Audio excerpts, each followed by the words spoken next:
தாவேகாவில் சிபிராஜ், திமுகவில் திவ்யா, சத்யராஜ் வீட்டில் களை கட்டும் பாலிடிக்ஸ். நடிகர் சத்யராஜின் மகன் சிபிராஜும் மகள் திவ்யாவும் வெவ்வேறு கட்சிகளுக்கு ஆதரவு தெரிவித்துள்ளது சமூக வலைதளங்களில் பேசும் பொருளாக மாறியுள்ளது.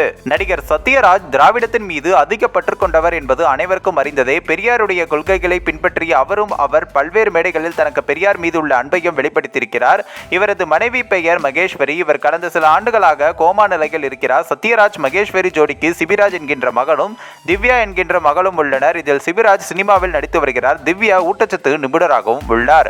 மேலும் ஊட்டச்சத்து நிபுணராக இருந்தாலும் திவ்யாவுக்கு அரசியலிலும் ஆர்வம் அதிகம் உள்ளது. இதன் காரணமாக அவருக்கு தேசிய கட்சிகளில் இருந்தெல்லாம் அழைப்பு வந்தது. ஆனால் அதையெல்லாம் நிராகரித்த திவ்யா சத்யராஜ் அண்மையில் திமுகவில் இணைந்தார். அக்கட்சியினுடைய தலைவர் மு.க. ஸ்டாலின் முன்னிலையில் சென்னையில் உள்ள அண்ணா அறிவாலயத்தில் வைத்து அக்கட்சியில் தன்னை இணைத்துக் கொண்டார் திவ்யா சத்யராஜ். சத்யராஜ் மகள் திமுகவில் இணைந்த சில தினங்களில் அவரது மகன் சிபிராஜ் தனது அரசியல் நிலைப்பாட்டை வெளிப்படையாக அறிவித்திருக்கிறார். அவர் தனது ஆதரவு தமிழக வெற்றி கழகத்தினுடைய தலைவர் விஜய் தான் என ஓப்பனாக அறிவித்திருக்கிறார்.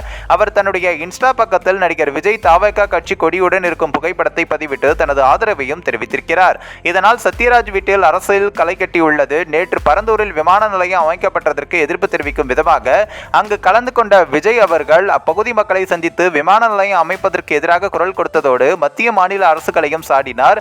அப்போது எடுக்கப்பட்ட புகைப்படத்தை தான் தன் இன்ஸ்டா பக்கத்தில் பதிவிட்டு அக்கட்சிக்கான தனது ஆதரவை சிபிராஜ் தெரிவித்திருக்கிறார். இப்படி ஒரே குடும்பத்தினர் இரண்டு கட்சிகளில் இருப்பது பலரையும் ஆச்சரியத்தில் ஆழ்த்தியிருக்கிறது. இதன் மூலம் தேர்தல் நேரத்தில் சத்யராஜ் வீடு களை கட்டும் என்பது அனைவருக்கும் தெரிகிறது என்றும் சொல்லப்படுகிறது. இந்த ஒரு வீடியோ குறித்து உங்களுடைய கருத்துக்களை நீங்க மறக்காம கமெண்ட்ஸ்ல சொல்லுங்க. நம்ம ஏஷியாநெட் நியூஸ் தமிழையும் தொடர்ந்து ஃபாலோ பண்ணுங்க.